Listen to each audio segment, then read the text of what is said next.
한번 따라 하실까요? 예수께서 그들의 믿음을 보시고, 예수께서 그들의 믿음을 보시고, 이런 제목으로 말씀의 은혜를 나누기를 원합니다. 여러분들은 사람을 처음 만났을 때 무엇을 중시하고 무엇을 바라다 보십니까?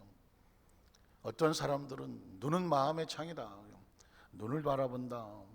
어떤 사람은 코가 똑바라야 얼굴에 균형이 잡힌다. 그래서 코를 먼저 보시는 분도 있고, 입술이 두꺼워야 된다, 귀가 커야 된다, 어깨가 어때야 된다, 이렇게 저런 기준을 가지고 사람을 판단하기도 하고 선입견을 갖기도 합니다. 그러나 그 어느 것도 정확한 것은 아닙니다.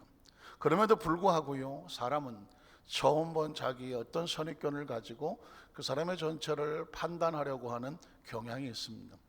한때 신문에도 나왔지만은 대기업에서 신입사원을 면접할 때 옆에 무슨 점쟁이 관상제가 앉아갖고 관상을 본다, 그런 이야기가 가십이 된 적도 있습니다. 실제로 대기업에서 면접을 할 때에 그 사람의 어떤 실력을 평가하기도 하지만 처음 면접을 할 때 들어오는 그 자세, 심지어 걸음걸이를 보고 거의 50%를 결정하기도 한다라고 하는 데이터도 있습니다. 그 사람의 처음 느껴지는 것과 그의 걸음걸이 자세 속에서도 무언가를 봐내려고 하는 것이죠. 만에 하나 저와 여러분이 하나님 앞에 면접을 본다고 하면 하나님께서는 우리의 무엇을 보실까요? 생각해 보셨습니까? 하나님께서는 우리의 무엇을 보실까? 눈을 보실까요? 귀를 볼까요? 뭘 볼까요? 성경에 참 재밌는 장면이 나옵니다. 예수님께서 어떤 사역을 할 때에 누군가를 만날 때 보시는 것이 있었다는 것입니다. 여러분에게 그림 하나를 보여드리려고 하는데요, 이 그림은 오늘 본문의 내용을 성화처럼 그려놓은 것입니다. 지붕이 뻥 뚫려 있습니다. 4명의 친구가 침상을 하나 내려놓고 있습니다. 그 침상엔 여러분이 알고 계신 것처럼 중풍병자가 움직이지 못하기 때문에 누워 있습니다. 그런데 그 예수님께서는 중풍병자의 머리에 손을 얹기도 하셨지만 그 천장에서 내려다보고 있는 친구들을 바라보시는 모습이 나오고 있습니다. 바로 이 장면이 4명의 친구와 중풍병자, 성경 속에 있는 이야기를 그림으로 표현한 것입니다. 3가지 장면이 나오죠. 지붕이 뚫리고 친구들이 내려놓는 장면, 예수님께서 친구들을 바라보시는 장면, 그리고 정지된 그림이라서 나올 수는 없겠지만 그 다음 장면이 있다면 뭘까요? 침상을 들고 기쁨으로 달려나가는 중풍병자의 모습이 있을 수 있겠습니다. 오늘 하나님께서는 우리에게 무엇을 보시는가, 이런 초점을 가지고 말씀을 함께 나눴으면 좋겠습니다. 우리는 첫 번째로 지붕을 뚫고 중풍병자를 예수님 앞에 내려놓는 내 친구들의 모습을 한번 살펴보려고 합니다. 마가복음 2장 1절에 보니까 수일 후에 예수께서 다시 가버나움에 들어가시니 집에 계시다는 소문이 들렸다는, 예수님의 소문이 움직였다는 얘기는 생명의 복음이 움직였다는 것입니다. 복음을 전파하는 이유는 그렇습니다. 복음을 듣는 자가 살아나기 때문입니다. 복음을 듣는 자가 소망을 얻기 때문입니다.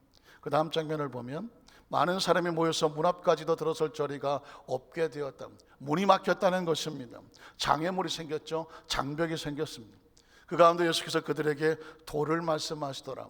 어쩌면 그리스도인들에게 낯선 단어일 수도 있습니다. 보통 예수님께서 말씀을 가르치시더라, 말씀 이렇게 말씀합니다. 그래서 심지어 기독교라고 말하지 않습니다. 교란 뭘까요? 학교와 같이 가르친다는 의미가 강합니다. 그러나 마가복음은 복음서에서 가장 먼저 써 있는 원복음이라고도 말할 정도인데, 그 마가복음을 보고 마태가 나오고, 마가복음을 보고 요한이 나오고 또 누가가 나왔다고 말하는데, 이 마가복음의 원래의 모습은 말씀이라고 말하지 않습니다. 뭘 가르친다고 말하나요? 도를 가르친다고 말했습니다. 도는 다릅니다. 교는 가르치면 끝나는 것입니다. 학교에서는 가르치지 생활에 개입하지 않습니다. 도는 다릅니다. 도는 들었으면 삶 속에 내가 생활이 되도록 수련을 하는 것이죠. 소위 말하는 도를 닦는다라는 표현을 쓰지 않습니까? 도는 생활과 같습니다. 말씀은 가르치는 걸로 끝나는 것이 아니라 말씀은 나의 삶의 생활이어야 되는 것입니다. 저와 여러분은 기독교인이 아니라 기독도인이라는 것입니다. 근거가 뭘까요? 예수님께서는 교를 가르치지 않았고 도를 가르쳤기 때문입니다. 그들에게 도를 말씀하시더라. 사람들이 한 중풍병자를 네 사람에게 메워가지고 예수께로 나왔습니다. 그랬더니 그 다음 절에 보면 어떻게 될까요? 무리들 때문에 예수께 데려갈 수가 없었습니다. 예수님과 사이에 장벽이 막혔습니다. 장애물이 생겼습니다. 어떻게 할까요? 네 사람의 친구들은 이런 선택을 합니다. 그 다음 절 보면 뭐라고 될까요? 계신 곳에 지붕을 뚫어서 구멍을 내고 중풍병자가 누운 상을 달아서 내려서 예수님의 앞에 놓았다는 것입니다. 여러분 이미 장면을 보았습니다. 네 명의 친구들은 중풍병자를 침상에 데리고 문 앞까지 왔지만 예수님은 안에 계셨습니다. 사이에 장벽이 있었습니다. 보통은 장애물이 생기면 어떻게 합니까? 돌아갑니다. 포기합니다. 여기까지야. 할 만큼 했어. 더 이상 길이 없다니까. 어떻게 들어가고 다 막혔어. 여기가 끝입니다. 그런데 성경은 우리에게 놀라운 것을 제시합니다. 이 네 친구가 포기하지를 않습니다. 그러는 생각합니다. 아이디어를 냅니다. 지붕이 있잖아. 물론 유대인들의 지붕은 우리가 달라서 마치 옛날에 단층 집에 옥상이 있는 것처럼 옥상이 있는 것이죠. 그 옥상은 세멘트로 된 것이 아니라 뭐 진흙이라든가 나무나 이런 걸로 되어 있기 때문에 뜯어낼 수가 있다는 사실이죠. 그래서 뜯어내고 침상을 예수님의 발 앞에 놓았습니다. 기어코 기필코 반드시 어떻게 해서든지 이 중풍병자를 생명 되신 예수님의 발 앞에 내려놓겠다고 하는 의지라는 것입니다. 그들의 마음의 목표라는 것이죠. 결단이라는 것입니다. 행동이었다는 것입니다. 이것이 그들의 삶의 운명을 바꿔놓는 것입니다. 다 그런 것은 아닙니다. 성경에 보면 위기를 만날 때, 장애물을 만날 때 보통은 피하고 도망을 칩니다. 창세기 12장 10절에 보니까 믿음의 조상 아브라함도 처음엔 이런 장면을 보이지 않습니까? 그 땅에 기근이 들었으므로, 기근은 뭘까요? 장벽입니다. 장애물입니다. 그래서 아브라함이 애굽에 거류하려고 하나님께서 명하신 가나안 땅이 아닌 여기 있고 싶었는데 기근이 다가왔는데 뭐 어떡하겠어. 그래서 어떻게 합니까? 그리로 노로 내려갔다라는 표현을 씁니다. 장애물을 피하여 그는 자기 개선으로 도망을 친 것과 같습니다. 이는 이유가 있습니다. 그 땅에 기근이 심하였기 때문이다. 그러나 하나님께서 원하신 것은 아니었습니다. 아시는 것처럼 애굽에 내려갔다가 아내를 빼앗기고 자신도 위기를 만나지 않습니까? 하나님은 오히려 기필코 그를 끄집어내서 다시 가나안 땅에 갖다 놓았습니다. 장애물을 가지고 뒤로 물러서는 것은 하나님의 뜻이 아니었습니다. 창세기 32장 6절로 8절에 보면 야곱이 에서를 만났을 때 이런 표현을 합니다. 사자들이 야곱에게 돌아와 이르되 우리가 주인의 형 에서에게 이른즉 그가 400명을 거느리고 주인을 만나려고 오더이다.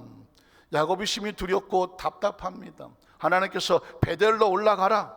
내가 너에게 명령한다. 베델로 올라가서 다시 시작하라고 말했습니다. 고향으로 돌아가는 것입니다.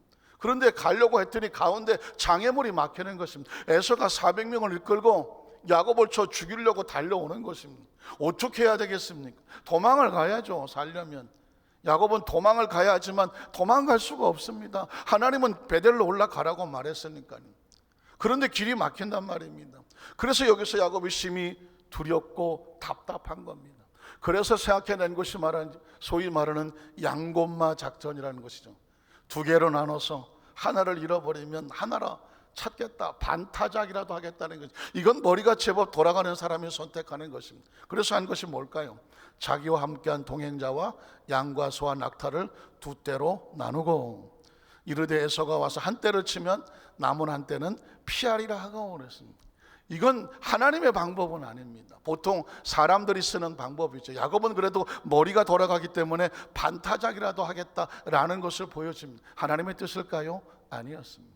하나님은 야곱이 그의 목숨을 하나님께 맡기도록 하더라도 에서와 정면 대결하기를 원했습니다. 가서 무릎을 꿇고 엎드리라고. 에서의 마음은 누가 바꿔놓습니까? 하나님이 바꿔놓기 때문이었습니다. 우리는 성경 속에 숨어있는 이런 장면을 보면서 아하, 하나님께서 믿음의 생활, 믿음의 전진을 할 때 가로막는 장애물을 만날 때 우리가 어떤 행동을 해야 할지를 가르쳐주고 있습니다. 민수기 14장 1절로 4절에 보면 아주 최악의 경우가 나오지 않습니까? 온 회중이 소리를 높여 부르짖으며 백성이 밤새도록 통곡합니다. 왜 통곡합니까? 아시는 것처럼 10명의 정탐꾼들이 가나안 땅 사이에 서서 엄청난 장벽을 쏟아놓았습니다. 그 땅은 심히 험악한 땅이다. 그 땅에 들어갔던 거인 같은 자들에게 처자식이 패대기 쳐지고 우린 그 땅에서 들어가기도 전에 다 몰살당하고 말 것이다 라는 거대한 장애물이 그들 앞을 가로막았습니다. 그래서 그들은 들어가 보지도 못하고 광야에서 통곡을 하는 것입니다. 이제 우리는 죽었구나 하는 것이죠. 그 다음 절을 보면 그래서 이스라엘 자손이 다 모세와 아론을 원망하며 온 회중에게 그들은 이때까지 광야를 지내면서 엄청난 기적을 체험하고 달려나왔는데 막상 피하여 도망을 치려니까 누군가 희생물을 찾아야 되는 것이죠. 누구 때문에 그렇다고? 그래서 모세와 아론을 희생물로 잡는 것입니다. 우리가 그러고 싶어서 그런 것이 아니라 이 사람이 잘못 우리에게 알려줬기 때문에 우리는 다시 돌아가겠다는 것이죠. 원망하여 온 회중이 그들에게 이르되 우리가 애굽 땅에서 죽었거나 이 광야에서 죽었으면 좋았을 것을 어찌하여 야훼가 우리를 그 땅으로 인도하여 칼에 쓰러지게 하려 하는가 잘못 따라왔다는 것이죠. 우리 처자가 사로잡히리니 애굽으로 돌아가서 목숨을 사는 것이 낫지 않겠느냐 하는 것입니다. 그래서 4절에 보면 이에 서로 말하되 우리가 한 지휘관을 세우고 애굽으로 돌아가자. 작전은 그럴듯하나 그들은 하나님의 땅을 뒤돌아서 도망치는 도망자의 신세와 같은 것입니다. 그렇다면 이런 위기를 만날 때에 하나님께서 원하시는 믿음의 모델은 뭘까요? 민수기 14장 6절로 10절에 보면 여러분이 잘 아시는 내용입니다. 어떤 상황이든지 그 상황을 끌어다가 천장을 뚫고라도 하나님 앞에 내려놓아야 되는 것이죠. 이게 크리스찬의 신앙생활 가운데 삶의 위기를 만날 때, 목숨의 위기를 만나더라도 그 문제를 세상적인 방법으로 아니면 반타적으로 애굽으로 내려가서 해결할 수 있는 방법이 아닙니다. 이 문제를 끌어다가 하나님 앞에 내려놓아야 되는 거죠. 그게 바로 여호수아 칼렙입니다. 그 땅을 정탐한 자 중 눈의 아들 여호수아와 칼렙, 여분의 아들 칼렙이 자기들의 옷을 찢고 이스라엘 회중의 자손의 온 회중에 말하 이르되 우리가 두루다니며 정탐한 땅은 심히 아름다운 땅이는 야훼께서 하나님의 이름이 고백된다는 얘기는 뭐냐면 이 문제를 하나님께 끌고 나가자는 것입니다. 그가 우리를 기뻐하시면 우리를 그 땅으로 인도하여 들이시고 우리가 밀고 들어가는 것이 아닙니다. 우리가 스스로 살아남는 것이 아닙니다. 그가 살려주시는 것이고 그가 들어가게 하시는 것이고 그가 누리게 하시는 거라는 것입니다. 여호수아 갈렙의 의식 속에는 이 애굽에 대한 의식도 아니고 그리고 저 광야의 절망도 아니고 가나안 땅에 무슨 거인들도 아니고 하나님밖에 없는 것입니다. 이 어렵고 힘든 상황 속에서 여호수아의 칼렙을 그 처절한 상황 속에 백성들의 마음에 토하고 싶은 건 뭐냐? 하나님이란 이름이었습니다. 하나님 이름. 어쩌면 우리 시대 이 코로나19 시대에 모든 것이 갇혀 있는 것 같고 저도 목회자지만 설교자지만 정말 말을 더듬고 싶을 정도로 가슴에 우라가 넘치고 막 화가 나고 속이 상하고 그 밀려드는 엄청난 스트레스를 이루 말할 수가 없습니다. 어떻게 해야 되겠습니까? 이 상황의 문제는 아까 우리 장로님도 기도하신 어떻게 할 수가 없으니 하나님이 도와주십시오라는 것입니다. 오늘도 비대면으로 예배를 드리지만 정부 발표는 다음 주까지 20일까지 하고 여의도 순복음교회도 가족신문에 보니까 20일까지 비대면으로 한다고 또 광고가 나가더라고요. 지난 한 주간 화가 나서 막 시관계자에게다가 막 화나는 메시지도 올려보기도 했었습니다. 이렇게 나가다가 한 주 나간다면 과연 하나님 우리가 어떻게 해야 좋겠습니까? 가슴에 막 화가 올라오는데 제 마음속에 느껴진 것은 뭐냐면 이 상황은 하나님께로 끌고 나가잖아요. 혹시 백신이 나올까? 어떤 정부의 어떤 정책이 나올까? 물론 우리가 기대감을 가져보지만 사실은 힘이 없잖아요. 정부에서 어떻게 할 수 있는 방법이 없으니까 오늘 오후나 돼서 한 주 더 연장할지 어떻게 할지는 오후에 발표하겠다고 정부도 전전긍긍하는 상황이잖아요. 그러면 크리스찬들이 어떻게 해야 되겠습니까? 하나님께서 우리를 기뻐하시면 이 광야에서 빠져나와서 저 가나안 땅으로 들어가게 하시리라. 이제 우리가 하나님께서 우리를 기뻐하셔서 우리를 이 코로나19 광야 상황 속에서 건져내어 주시옵소서. 우리의 처절함과 절박함이 어떻게 되겠지가 아니죠. 정말 우리의 심령이 하늘에 닿기를 소원합니다. 그 땅을 우리에게 주시리라. 이는 과연 젖과 꿀이 흐르는 땅이다. 하나님을 거역하지 말라는 것이죠. 또 그 땅 백성을 두려워하지 말아라. 그들은 우리의 밥이요 먹이라. 그들의 보호자는 그들에게서 떠나갔고 야훼는 우리와 함께 하시느니라. 그들을 두려워하지 말라. 사랑하는 성도 여러분, 오늘 저와 여러분의 삶의 현장 가운데 하나님께서 원하시는 것은 거대한 장막이 가려막혀 있다고 할지라도, 천장을 뚫어서라도, 그 두려움의 장벽을 넘어서라도 우리의 심령은 어떤 상황이든지 하나님 앞에 하나님이 기뻐하시도록 내려놓아야 됩니다. 이걸 예배라고 말하는 것입니다. 이걸 기도라고 말하는 것입니다. 이걸 예물이라고 말하는 것입니다. 이걸 헌신이라고 말하는 것입니다. 이걸 사명이라고 말하는 것이고, 이걸 신앙이라고 말하는 거라니까요. 하나님과 우리 사이가 멀리 있어서 갖고는 절대로 접촉이 안 됩니다. 기도는 뭘까요? 하나님 백성과 하나님 앞에 심령이 닿는 거 아닙니까? 찬송은 뭘까요? 우리의 하나님께 경배와 찬양이 하나님께 닿는 거 아닙니까? 예배는 뭘까요? 너희가 단을 쌓고 내 이름을 기도하면 내가 강림해서 그곳에 복을 주리라 만나는 것 아니겠습니까? 그래서 어쩔 수 없는 비대면의 예배를 드리지만 성도들이 어느 처소에 있다고 할지라도 심령과 그 마음은 더 절박해야 된다는 거죠. 더 절실해야 된다는 것입니다. 절대로 뒤로 물러가서는 안 된다는 것입니다. 어느 곳에 있다고 할지라도 하나님 앞에 심령이 네가 내 앞에 있구나, 네 마음이 내 앞에 있구나, 네 중심이 내 앞에 있구나, 하나님의 마음과 통하여야 됩니다. 그 천장을 뚫어내고, 가로막힌 천장을 뚫어내고, 그 어떤 소문에 물러서지 아니하고 하나님이 기뻐하시는 심령으로 하나님 앞에 서시기를 주의 이름으로 축복합니다. 두 번째 장면은 뭐냐면 그 모습을 주님은 보시고 계시는 거죠. 믿음을 보시고 칭찬하시는 예수 그리스도의 모습입니다. 마가복음 2장 5절에 보니까 예수께서 그들의 믿음을 보시고, 아까 그 그림에 보면 예수님께서는 중풍병자를 보고 있지 않습니다. 중풍병자의 머리에 손을 얹고 중풍병자의 몸을 손고 있지만 얼굴은 들어서 천장을 쳐다보고 계시지 않습니까? 무엇을 보고 계십니까? 너희가 어떻게 해서 이런 생각을 했냐? 어떻게 해서 뒤로 물러서지 아니하고 천장을 뚫고 이 중풍병자를 내 앞에 내려놓을 생각을 했느냐? 생각뿐만 아니라 행동을 했느냐? 그 모습에 놀라시는 거죠. 예수님께서는 그들의 믿음을 보시고 그랬습니다. 그러니까 어떤 상황인지 기필코 끌어다가 예수님 앞에 내려놓고 은혜를 구하는 것을 뭐라고 말한다? 믿음이라고 말하는 것입니다. 성경 속에서 믿음이란 단어가 나오면 그 처절한 절박함이 예수님과 컨택이 될 때 믿음이라고 말했습니다. 마태복음 8장 10절로 12절에 보면 예수께서 들으시고 놀랍게 여겨 따르는 자들에게 이르시되 내가 진실로 너에게 이르노니 이스라엘 중에서 아무에게도 이만한 믿음을 보지 못했다.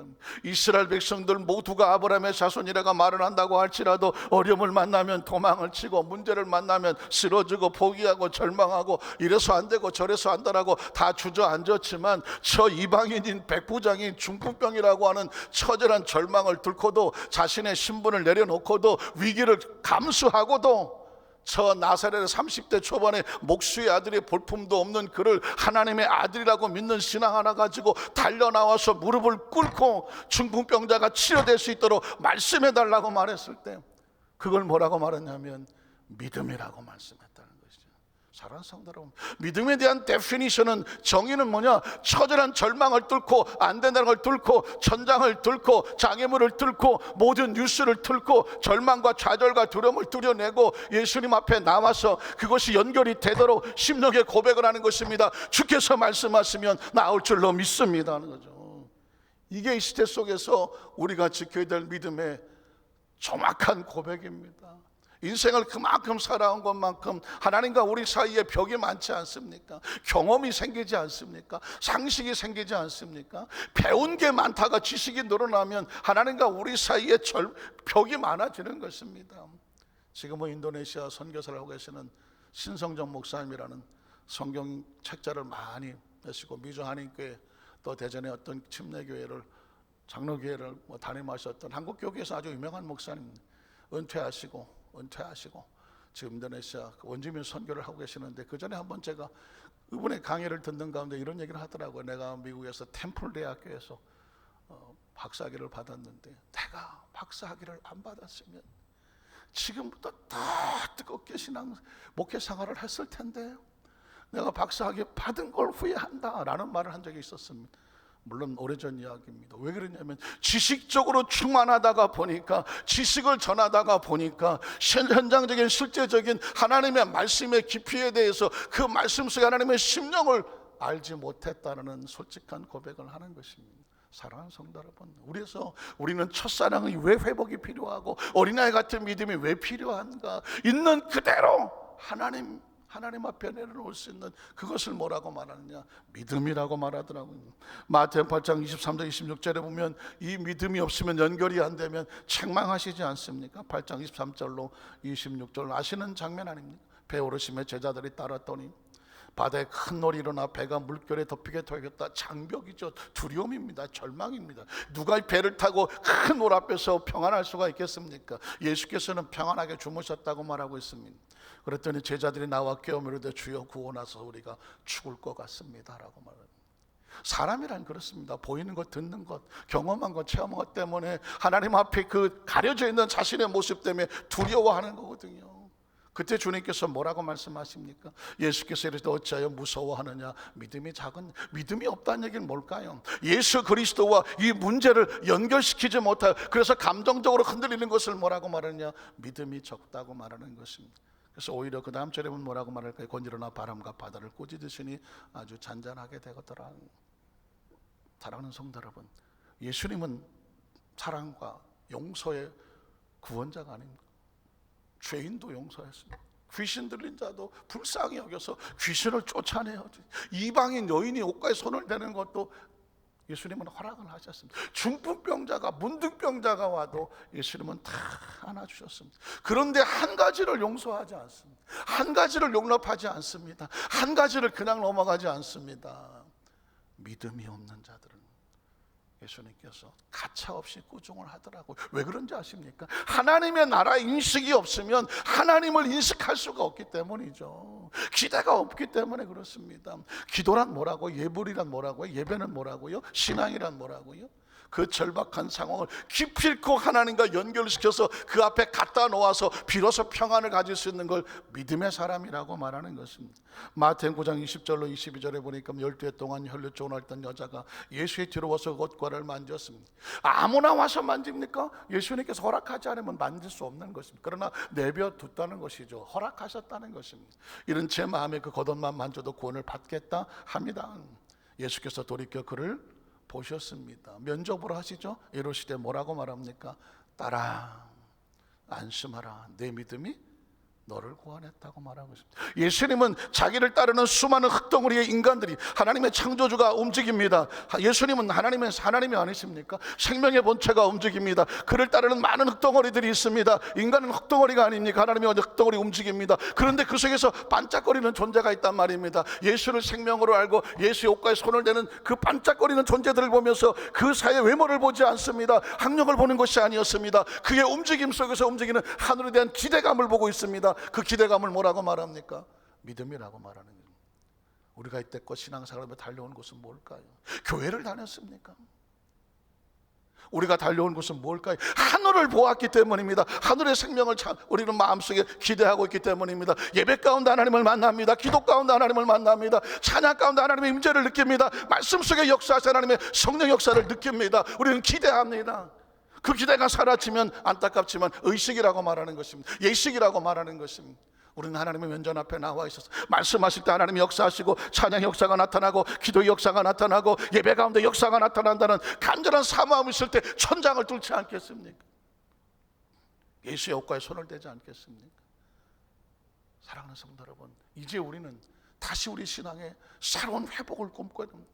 어떤 사람은 업글이라는 표현을 써요.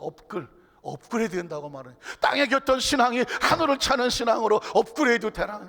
기었던 신앙이 뛰는 신앙이 되라.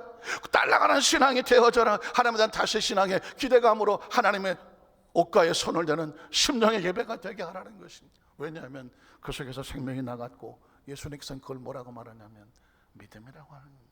오늘 저와 여러분이 하나님 안에서 움직이는 모든 행동이나 말 한마디는 예수님께서는 무엇으로 평가하시냐? 믿음으로 평가하시는 것입니다. 네 믿음이 이 정도구나. 네가 그렇게 말하는 거 보니까 네 믿음이 이 정도구나. 네가 그렇게 행동한다면 네 믿음이 여기까지구나. 예수님은 저와 여러분의 믿음을 보시는 것이고, 우리가 지금 이 땅에 살면서 우리가 증명할 것은 뭐냐? 믿음입니다. 예배는 하나님께 드려지는 믿음의 증명의 신앙 고백 아니겠습니까? 우리의 삶이 앞으로 정말 귀하게 사는 삶의 최종 목적은 뭘까요? 주께서 우리를 보시고 하시는 말씀이 내 믿음이 크다.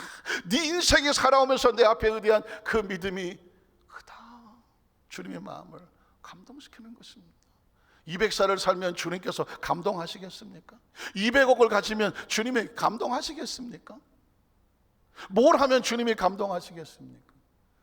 우리의 감동은 이 힘들고 어려울수록, 아니 코로나19 아니야 뭐 25조고 돌아다녀도 그 상황 속에도 여전히 흔들리지 아니하고 굳건하게 서 있는 신앙의 모습을 바라보고 기대하는 모습을 바라보고 말씀하는 겁니다. 그래, 네가 그 상황 속에서도 나에 대한 기대를 잃지 않았구나. 내 믿음이 크구나 하는 것입니다. 마태복음 9장 27절로 30절에 보면 예수께서 거기서 떠나가실 때 두 맹인이 따라오며 소리질러 이럴 때 소경, 처절한 절망입니다. 앞이 안 보입니다. 시신경이 죽었습니다. 눈동자가 작동을 하지 않습니다. 아무것도 보이지 않습니다. 이제는 거지입니다. 희망도 없습니다. 그리고 그 앞에 소경이 눈을 뜬 적도 없고 눈을 뜬다는 생각도 해본 적이 없습니다. 이게 3차원입니다. 그런데 두 소경이 미친 듯이 보이지도 않는데, 눈에 뵈는 것도 없는데 미친 듯이 소리를 지릅니다. 이 소리가 드는 쪽을 향하여 발걸음을 달려가는 것입니다. 다윗의 자손이여 우리를 불쌍히 여기소서 하더니, 예수께서 집에 들어가심에 뱅인들이 크게 나오거늘 예수께서 이르시되 내가 능히 이 일을 할 줄을 믿느냐. 그 전에 그런 소리를 했었습니다. 하나님이라는 존재가 피조물을 놓고 뭘 원하실까요? 우리가 부모가 돼서 핏덩어리를 이제 막 태어난 이 태아를 보고, 아니면 이제 할머니 할아버지가 되셔갖고 손주가 막 태어난 핏덩어리를 보고, 할머니 할아버지는 손주를 보고 뭘 원합니까? 너 똑바로 커갖고 막 잘해야 돼, 막 이런 얘기 할까요? 이제 막 태어난 애들 엄마 아빠가 두고 뭐 어쩌고 저쩌고 얘한테 뭐 특수훈련을 시킬까요? 아닙니다. 긍휼과 안타까움과 배려와 사랑과 헌신과 기대한 이 아이를 품어서 잘 성장시키고 싶은 것이 모든 부모와 할머니 할아버지들의 신지상정이 아니겠습니까? 예수님께서 소경이 피투성이가 돼서 나와서 다윗의 자손이 우리를 불쌍히 여겨달라고 섰을 때, 아니 이 새끼가 이게 눈 베는 게 없나, 소경이 눈 못 뜨는 거 모르나, 이거 어디서 돌아다니다가 시신경이 멀어서 와갖고 거지가 냄새나는 게 와서 나한테 왔나, 이렇게 생각하십니까? 아닙니다. 창조주가 볼 때 소경은 얼마나 불쌍합니까? 얼마나 안타깝습니까? 그런데 그 소경이 눈을 뜨게 해달라고 와서 예수님 앞에 부르짖으니 묻는 겁니다. 정말 네 생각에 내가 네 눈을 뜰 수 있다고 믿느냐? 예수는 우리에게 외모를 보지 않습니다. 출신을 보지 않습니다. 뭐 남녀성을 보는 게 아니라 무슨 인종을 보는 게 아닙니다. 의식을 본단 말입니다. 차원을 보는 겁니다. 여러분, 소경이 눈을 뜨는 건 3차원이 아닙니다. 4차원입니다. 시신경이 죽어버린 사람, 지금이야 의학이 발달해서 무슨 안구 이식을 하고 이럴지 모르겠지만 2000년 전에 그런 개념도 없는 세대입니다. 나을 수 있는 방법은 기적밖에 없는 겁니다. 그런데 이 소경이 예수님 앞에 기적을 기대한다는 말입니다. 기적을 기대한다는 얘기는 예수를 사람으로 보지 않는 것이죠. 하늘의 능력으로 보는 겁니다. 다윗의 자손은 메시아여 그리스도여 기름 부은 자로 보는 것입니다. 예수님이 기가 막힌 겁니다. 나를 그렇게까지 믿어줄 수 있는 사람, 그게 깜짝 놀란 거죠. 그래서 확인하는 겁니다. 정말 내가 네 눈을 뜰 수 있다라고 믿느냐라고 믿는 겁니다. 엄청난 겁니다. 여러분, 예수님의 능력은 전능하시지만 그 능력은 어디 가운데 나타나냐면 그가 할 수 있다라고 믿는 믿음의 터치가 있어야, 이게 만나야 역사가 나타나는 것입니다. 이게 중요한 겁니다. 기대가 없으면 역사가 없다. 그래서 하나님께 나아가냐 반드시 그가 살아계신 것 꽉 자기를 찾는 자들에게 왜 찾습니까? 기적의 본체와 생명과 능력으로 찾는 거죠. 믿음으로 그를 인정하는 자들에게 상을 준다. 리워드라고. 찾으면 보상으로 오는 상이라고 말했습니다. 저는 오늘 이 시간에 우리 사랑하는 성도들의 마음속에 있는 익숙한 신앙생활, 익숙한 기도, 익숙한 찬양, 익숙한 예배가 아닌 살아서 꿈틀거리는 살아계신 지금도 역사하시는 마치 베데스다의 연못이 끓듯처럼 매 순간 끓어 하나님의 역사를 기대하며 제일 먼저 달려 들어가려고 하는 열정과 열망으로 그 연못 속으로 들어가자고 하는 것입니다. 어느 곳에 있더라도, 어느 위치에 있다고 할지라도 우리 여기서 마잘교회 성도들이, 전 세계 그리스도인들이 모두 그런 심령이나 좀 가장 앞에 있는 그런 열정과 열망에 하나님을 인정하고 찾는 성도들 되기를 주의 이름으로 축복합니다. 내가 너희 할 줄을 믿느냐? 대답하되 주여 그러하오이다. 여러분, 이 구절은 어마어마한 겁니다. 이걸 믿을 수 있으니까 소경이 다른 사람의 손가락질을 다 창피하고 무릅쓰고 달려가는 겁니다. 눈에 뵈는 게 없는데 똑바로 달려가겠습니까? 이리 가고 저리 가고 엎어지고 거꾸로 지고 피투성이로 가는 거란 말입니다. 체면이 문제가 아닙니다. 자존심이 문제가 아니란 말입니다. 누가 뭐라고 손가락질하든 뭐가 문제입니까? 내 눈만 뜰 수 있다면 다른 건 의미가 없는 겁니다. 무엇이 가장 중요한지를 알기 때문에 일생일대의 기회를 이 소경들은 놓치지 않으려고 하는 것입니다. 그리고 고백하는 겁니다. 우리는 믿습니다. 믿음이란 단어는 상당히 추상적인 단어입니다. 우리는 어렸을 때부터 수도 없이 예수 믿는다는 추상적인 단어를 썼습니다. 성경 속에서 추상적인 단어에 좀 더 구체적인 단어는 뭐냐? 그가 하나님의 아들인 것을 믿는 것입니다. 그렇다면 그 속에서 내 삶에 있는 3차원적인 절망이 예수 그리스도로 인하여 4차원이 3차원을 지배하여 3차원의 문제를 해결해낼 수 있다라고 하는, 이걸 가지고 기대감을 잃어버리지 않는 것입니다. 오랫동안 신앙생활하다 보면 잃어버린 것은 기대감입니다. 어제도 별일 없는데 오늘이라고 별일 있겠어. 지난주도 예배 드렸는데 이번 주로 기대 있겠어. 사랑하는 성도 여러분, 아닙니다. 하나님은 날마다 기적이란 말입니다. 날마다 하나님은 기적입니다. 날마다 기대감이어야 됩니다. 우리가 20대나 30대나 60, 70, 80이 돼도 인생은 그런 거, 인생을 기대하지 않습니다. 하나님을 기대하는 거죠. 하나님을 기대합니다. 우리가 뭐라고 100살쯤 되면 세상을 다 알 것 같습니까? 어린 반포노치 없지 않겠습니까? 하나님 앞에서 우리가 뭘 나이 자랑을 하겠습니까? 무슨 경력 자랑을 하겠습니까? 무슨 IQ 자랑을 하겠습니까? 하나님 앞에 우리는 은혜를 구할 수밖에 없는 거죠. 주여 그러하오이다. 전 우리 여의도 만삭교회 성도들의 고백이 이 고백이었으면 좋겠습니다. 주여 그러하오이다. 그 다음 절 보면 뭐라고 말합니까? 예수께서 그들의 눈을 만지시며 이르시되 나의 믿음으로 고친다고 말하지 않습니다. 네가 고백한 너의 믿음대로 되라. 너의 믿음대로 되라. 그럼 우리는 눈치가 빠르지 않습니까? 그러면 하나님 역사는 어떻게 나타나느냐? 내가 예수를 어떻게 믿느냐? 내 믿음을 내려놓는 대로 예수님께서 이렇게 하라고도 너의 믿음만큼 되라거든요. 주여 나는 눈이 한쪽만 뜰 것 같습니다. 그럼 한쪽만 떠라는 거죠. 반만 뜨고 그럼 반만 떠라는 것입니다. 주여 난 너는 다 뜰 줄로 믿습니다. 그러면 너의 믿음만큼 되라는 것입니다. 백부장에게는 믿는 대로 되라고 그랬습니다. 믿고 있는 대로 ing 진행형이었습니다. 그리고 이 소경들에게는 믿음만큼이라고 양을 말하고 있습니다. 그럼 우리는 어떻게 해야 될까요? 두 가지가 다 필요합니다. 현재적인 믿음을 가지고 그 믿음의 기대를 가지고 나가는 것이 예수를 믿는 만큼 역사가 나타나는 것입니다. 믿음대로 하시니 어떻게 됩니까? 그는 눈이 밝아졌습니다. 사실 눈이 무슨 힘이 있겠습니까? 눈은 창조주의 손길대로 움직이는 것입니다. 신경이 살아나고 세포가 살아나는 것은 창조주 생명의 능력의 역사입니다. 우리 스스로 할 수 있는 것도 아니고 무슨 의사가 할 수 있는 것도 아니고 이건 하나님의 영역이라는 것입니다. 그래서 여러분, 신앙이 믿음의 기적을 기대하려면 4차원의 신앙으로 가야 됩니다. 우리 머릿속에 꽉 차고 있는 것은 3차원적인 제한이거든요. 이걸 뛰어넘으려면 예수 그리스도를 통해서 이 천장을 뚫고 하나님의 아들 예수를 그리스도 달려나가는 4차원적인 신앙이 필요한 것입니다. 마지막 세 번째로 중풍병자를 고치시고 하나님께 영광을 돌리게 하신 예수 그리스도의 모습입니다. 병을 고치기 전에 그들의 믿음을 먼저 보셨다는 것은 뭐냐면 믿음만큼 되는 거기 때문에 천장을 뚫고 내려놨다는 얘기는 예수께 내려놓으면 중풍병이 낫는다는 내 친구들의 믿음을 주께서 보신 것이죠. 그래서 그 믿음의 결과로 이 중풍병자는 일어납니다. 마가복음 2장 6절로 9절에 보니까 어떤 서기관들이 자기가 앉아서 마음에 생각하기를 이 사람이 어찌 이렇게 말하는가? 신성모독이로다. 오직 한 분 하나님 외에는 누가 능히 죄를 사하겠느냐? 이 중풍병 고치는 역사가 아니라 이제 죄사함의 문제가 바뀌어지게 되죠. 누가 죄를 사하겠냐? 병자는 특히 뭐 마술과 어떤 걸 통해서 고칠지 모르겠지만 죄를 인간이 어떻게 사하겠느냐라는 문제가 나오죠. 더 큰 문제가 나오는 것입니다. 그들이 속으로 이렇게 생각한 줄 예수께서 중심에 하시고, 이 단어도 기억하셔야 됩니다. 예수께서 중심에 하시고. 한번 따라 하실까요? 예수께서 중심에 하시고. 우리가 얼마나 믿음을 가지고 이 자리에 나와 있는지를 주께서 아실까요? 모르실까요? 아시는 것입니다.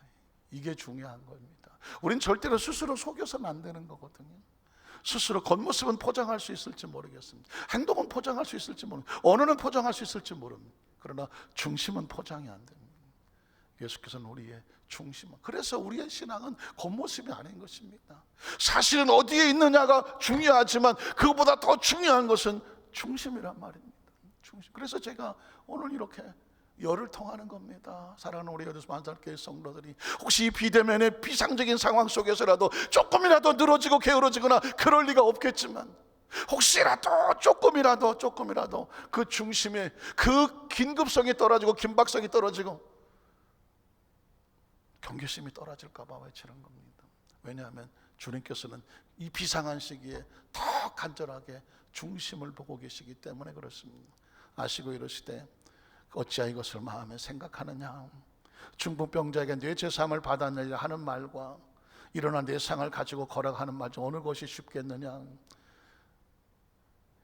그러나 인자가 땅에서 죄를 사하는 권세가 있는 줄을 너희로 알게 하려 하노라 하시고, 중풍병자에게 땅에서 죄를 사는 권세가 있다는 얘기는 하나님이라는 것입니다. 병을 고치는 문제는 좌우의 문제입니다. 예수가 하나님의 아들인 것을 선포를 해야 그 말귀를 알아듣는 사람은 예수를 주는 그리스도시요 살아계신 하나님의 아들입니다라고 그들이 삶의 현장 속에서 하나님의 나라 속으로 튀어들어오지 않겠습니까? 예수가 문이니까, 예수를 통해서 그 속에 들어가는 거니까요. 병을 고친다는 것은 그걸로 이루어진 사건을 끝나지 않습니다. 그걸 통해서 구원의 역사가 물론이 열려지도록 하는 것이죠. 그래서 중풍병자에게 말씀하시되 뭐라고 말씀합니까? 내가 내게로는 일어나 내 상을 가지고 집으로 가라 하시니, 그가 일어나 그 상을 가지고 모든 사람 앞에서 나가더라는 것입니다. 성경은 놀랍게도 예수님께서 말씀을 선포하시면 그 말씀의 권세가 병의 권세를 쫓아내더라고요. 중풍병의 권세를 쫓아내니까, 중풍병이 떠나가니까 이 사람이 멀쩡하게 일어나지 않겠습니까? 일어나서 상을 들고 그들이 다 놀라 하나님께 영광을 돌리며 이르되 우리가 이런 일을 도무지 보지 못하였다. 왜 그럴까요? 3차원의 세계에서는 없는 이야기이기 때문에. 예수님이 가서 움직이면 3차원이 아니라 4차원적인 역사가 나타났습니다. 그래서 예수를 믿으려면 4차원의 신앙이 필요한 것입니다. 4차원의 신앙이 없으면 예수를 믿지 못합니다. 많은 사람들이 예수를 믿으면 4대 성인 정도로 훌륭한 종교인 지도자 정도로 생각한다는 얘기는 예수를 3차원의 신앙에서 더 이상 생각하지 못하기 때문에, 애시당초부터 예수님은 3차원적인 존재가 아닙니다. 하나님이 세상을 이처럼 사랑하셔서 독생자를 3차원, 4차원의 3차원으로 보내준 거죠. 주셨으니 뚫고 들어온 거지 아니겠습니까? 이게 성육신이고 인카네이션이라고 말하지 않습니까? 그를 믿는 자는, 땅에 있는 자들이 예수를 통해서 하늘을 보는 자는, 믿는 자들은 멸망하지 아니하고 3차원에 갇혀 끝나지 아니하고 영생이라고 한다는 4차원적인 단어잖아요. 영원히 사는 생명을 얻게 하려 하심이라는 것입니다. 그래서 그리스도는 이 땅의 육신을 가지고 3차원 존재로 살아가지만, 머리의 지식은 3차원적인 것을 이해하고 살아가는 지식이지만, 영은, 우리의 믿음과 신앙은 4차원적인 존재이기 때문에 신앙의식을 가지고 만약에 3차원으로 문이 닫히면 천장을 뚫어서도 4차원의 예수님 앞에 뚫고 내려가야 되는 것이죠. 역사는 어디서 나타나느냐? 4차원의 예수 그를 통해서 나타나는 것입니다. 그게 바로 순복음의 신학이고 4차원의 신앙입니다. 죄가 어떻게 해결됩니까? 하나님의 아들 예수를 통해서 용서함을 받는 것입니다. 연약한 자가 어떻게 능력 있는 자가 됩니까? 하나님의 영인 4차원의 성령이 오셔서 우리를 충만케 하시면 지혜와 총명을 주시고 모략과 재능을 주시고 지식과 야훼를 경외하는 하나님의 신으로 충만케 하는 것입니다. 의사가 손들어버린 질병이 어떻게 회복이 됩니까? 귀신이 떨어져 나가고 질병이 떨어져 나가면 예수의 생명이 들어가서 그를 고쳐내는 것입니다. 가난과 저주도 악한 영적인 세력으로 예수께서 용납하지 아니하십니다. 소경이 눈을 떴다는 얘기는 건강만 찾은 게 아니라 더 이상 거지가 아니란 말입니다. 마찬가지입니다. 예수의 생명은 우리에게 회복과 치유를 선포하고, 궁극적으로 예수님은 뭐냐면 우리를 멸망치 아니하고 하나님의 나라, 영원한 나라로 우리를 데리고 가시는 것입니다. 그래서 그리스도의 신부라고. 왜 신부냐? 신랑이 와서 신부를 데리고 가는 것이 혼인잔치, 그것을 천국이라고 말하는 것입니다. 말씀을 정리하기를 원합니다. 한 가지만 기억하십시오. 예수께서 그들의 믿음을 보셨다. 그들이 뭘 했을까요? 3차원의 막혀진 절벽 앞에서, 장애물 앞에서 뒤로 물러서지 않았다. 기필코 천장을 뚫어서라도 예수님 앞에 내려놓았다. 컨택을 했다. 연결이 됐다. 예배란 컨택이다. 기도란 컨택이다. 예물이란 컨택이다. 찬양은 컨택이다. 헌신과 봉사는 컨택이다. 먼 날 이 세상에 수천억의 사람들이 살다 지나갈지 모르지만 두 종류로 나눠지겠죠. 하나님의 나라와 컨택에 대해서 영원히 살아서 하나님의 나라에서 영생을 얻은 자들과, 컨택이 없는 자들은 멸망하여 하나님과 관계없이 살아가는 존재밖에 없는 존재죠. 그건 살았다고 하나 살아있는 것이 아니란 말입니다. 코로나19는 비상합니다.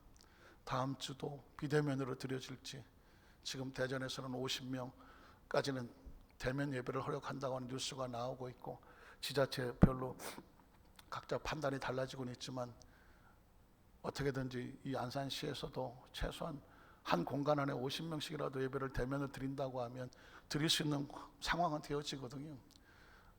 그러나 그 판단은 뭐 정부에서 하든 시에서 하든 안타깝지만 다음 주까지 연결이 되어 있는 것이 너무 안타깝습니다. 그러나 꼭 우리 마음이 절망할 이유는 없습니다.